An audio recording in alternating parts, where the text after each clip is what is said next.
Kwa nini Bitcoin imeshuka karibia 30% kutoka all time high wakati dhahabu na silver zinaendelea kupanda? Hili ni swali la muhimu ambalo leo tunaenda kulijadili.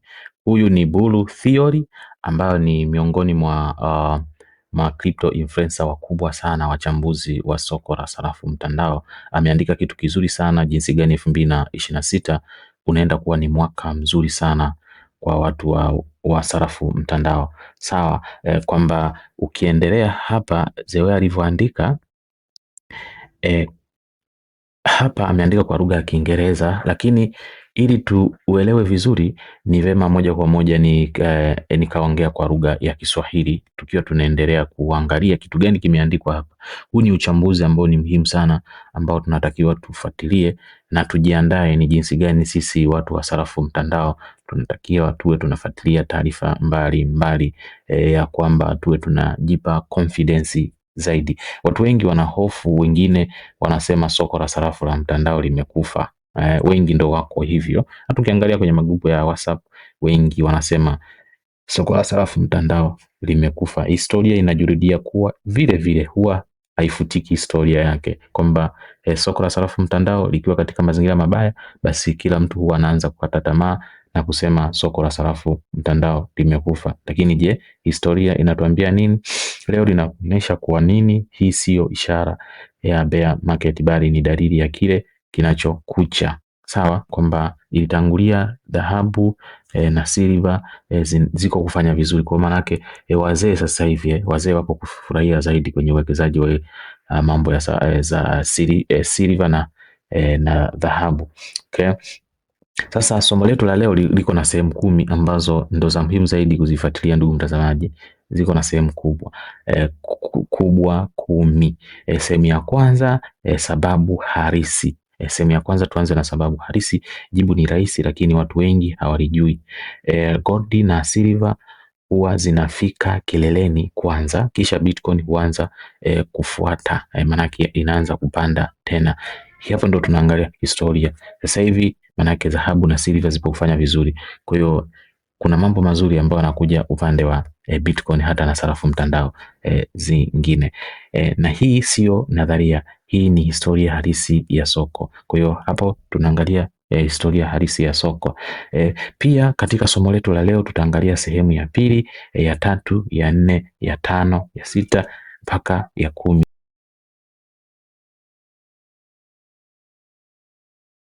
Sasa tukiingia sehemu ya pili ni kwamba kilichotokea mwaka 2020. Hebu tuangalie kilichotokea mwaka 2020 baada ya crash kubwa ya Machi 2020 iliyosababishwa na COVID-19. Kulikuwa na liquidation kubwa sana kwenye masoko ya kifedha. Kisha nini kilitokea? Benki kuu ya Marekani tunaita Fed iliingiza liquidity kubwa sana kwenye mfumo wa fedha. Lakini mali zipi zilianza kusogea kwanza? Kitu cha kwanza kilichoanza kusogea ni kwamba ilikuwa ni dhahabu, alafu ikaja nini? Silver, kama ilivyokuwa 2020. Sawa. Sasa tunaingia sehemu ya tatu. Silver na dhahabu zinaanza kuanza. Gold ilipanda kutoka karibu 1450 hadi 2075 kufika mwezi wa 8 2020. Silver pia ilipanda kutoka dola 12 hadi 29 kipindi hicho, lakini wakati wote huo Bitcoin haikufanya chochote kikubwa. BTC ilikuwa kati ya dola 9,000 hadi 12,000 kwa zaidi ya miezi mitano. Okay. Nakumbuka ilikuwa baada ya liquidation kubwa ya mwezi wa 3 2020. Sasa tunaingia sehemu ya 4, mzunguko wa fedha, tunaita ile rotation. Agosti 2020 dhahabu na silver zilifika all time high. Ilikuwa mwezi wa 8 ndo zikafika all time high. Kisha nini kilifuata? Fedha zilianza kuhamia kwenye risky asset. Risky asset ndo kama hizi tunaita sarafu mtandao. Hapo ndipo Bitcoin ilipoamka. Ikaanza kuamka Bitcoin. Sehemu ya tano, mpando wa Bitcoin. Kuanzia huo mwezi wa 8 2020 hadi Mei 2021, hapo ndo watu wengi tulishuhudia hapo, na Mei 21 kidogo ndo ikaja kupromoka Bitcoin kutoka dola 64 kama na 800 hivi mpaka kwenda chini tena dola kama 28 ikaporomoka, alafu kaanza tena. Kwa hiyo hapa ndo tunapoangalia sasa Bitcoin ilipanda hapa kutoka dola 12,000 hadi dola 64,800 ambayo ilikuwa zaidi karibia mara 5.5 kutoka hiyo 12,000 manake, na ukija kuangalia hapo 2021 ndipo tukashuhudia kuna kitu kinachoitwa total crypto market cap ilipanda karibu mara 8 kufika katikati ya 2021. Hii ilikuwa baada metals kupumzika, ndo kama hizo sasa mambo ya nini haya, mambo ya wawekezaji wa SG Gold na silver. Sasa tukija sehemu ya 6, tuangalie leo. Sasa jiulize, tunashuhudia nini leo? Dhahabu iko karibu na all time high karibu 4,550, lakini kwa sasa hivi ukiangalia sokoni, ngoja nione sokoni hapa kwa sasa hivi kwa huu muda ninavyoongea, tuangalie dhahabu iko kwenye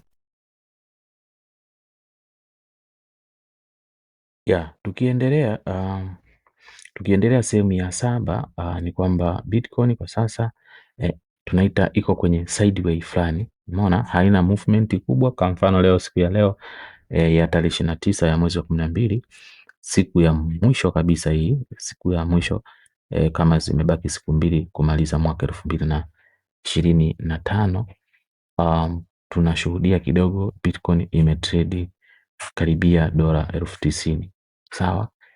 Tunaita japo imepanda kidogo, lakini haina movement kubwa kama tunavyotegemea, kama ilivyokuwa katikati ya 2020 na ngapi na 20, sawa. Nakumbuka pia Oktoba 10 kulikuwa na liquidation kubwa tena karibu sawa na ile ya mwezi wa 3 2020, ile tarehe 10 na ngapi ile tarehe 10 mwezi wa 10 mwaka huu 2025, mpaka pale Binance iliamua kurefund watu ambao wako liquidated kwa kutumia futures market, sawa. Baada ya tukio hilo Bitcoin imekuwa ikitembea polepole kwa miezi kadhaa. Baada hapo ilikuwa inaenda polepole sana, haijaenda inavyotakiwa. Sasa tuingie sehemu ya 8, tofauti muhimu sana. Hapo ndipo watu wengi wanakosea. Mwaka 2020 tunaita catalyst kuu ilikuwa liquidity kutoka benki kuu ya Marekani pekee, lakini safari hii mwaka 2026 una catalyst nyingi kwa wakati mmoja, sawa. Pia sehemu ya 9, catalyst zinazokuja Fed tayari imeanza tena kuingiza liquidity. Kuna rate cut zinatarajiwa kuendelea. Kuna benki zinaweza kupewa SLR exemption, leverage zaidi. Uwazi wa regulations za sarafu mtandao unaongezeka.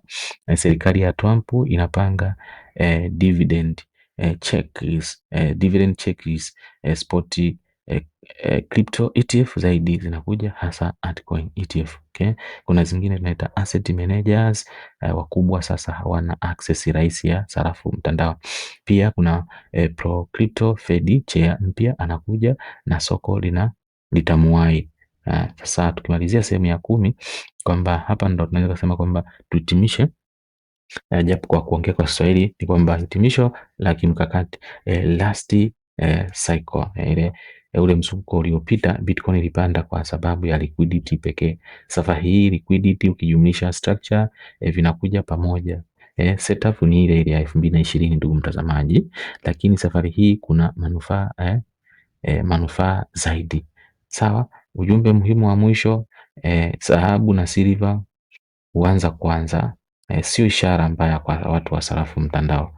Kihistoria hii imekuwa tunaita ni signal ya mapema mno tunapoona hizo zinapanda. Kama pattern hii itajirudia, basi sarafu mtandao haiongozi mwanzo, kufuata baada ya metals kupumzika. Ndio maana ukiangalia somehow kidogo zimeanza kudrop hizi silver ilivyojaribu kupampu Bitcoin mpaka dola 90,000. Hizi silver kidogo na gold zimejaribu kudump kidogo somehow, sawa. Ndo kitu kama hicho. Sasa hapa tulikuwa tunaongea tu namna angalau kwa lugha nini ya Kiswahili. Sasa mwenyewe ameandika hivi hapa kama unavyo, because gold and silver tops first, then Bitcoin starts it is ray. Sawa. Here is what happened last time after the March 2020 crash. The Fed injected massive liquidity into the system. The first asset to react were gold and silver. Gold rate from around 1,450 to 2,075 by August 2020. Silver rate from around 12 to 29 in the same period. Okay. During this entire move, Bitcoin did almost nothing. Okay. Hivi ndo alivyoandika hapa. Sawa. Kwa haya yote nimeitafsiri kwa Kiswahili, ndo tumetoka kuongelea alichokuwa amekiandika hapa. Kwa hiyo hizi ni taarifa ambazo hata wewe mwenyewe unaweza kumfuata pale X, ujamaa unaweza kumfuatilia. Ni miongoni mwa wachambuzi wazuri sana ambao wanafuatilia soko la sarafu mtandao. Sawa. Na jana kama saa 8 ninavyorekodi hii, saa 8 zilizopita kuna kiasi fulani cha pesa kimeingizwa, inaitwa total ilikuwa bilioni 80 zimeingizwa sokoni saa chache zilizopita, karibia bilioni 80 zimeingia sokoni, kwenye soko la sarafu mtandao. Sawa. Lakini ukiangalia upande wa silver, angalia sasa hivi tukiconsider kwenye muundo wa weekly chart kama unavyoona hapa, silver kwa sasa hivi angalia inavyoonekana, inaonesha ilikuwa ina dampu 2000 na ngapi, 2020 ilikuwa ina dampu. Sawa. Ilikuwa ina dampu the same kwa hii ambayo ni nini, Bitcoin nayo ikawa ni vile vile. Kwa hiyo angalia kinachotokea hapa kwamba silver ikaanza kudampu the same to this one. Sawa, kwamba kwa mfano hapa ni Agosti, tukija kwenye silver Agosti 2020.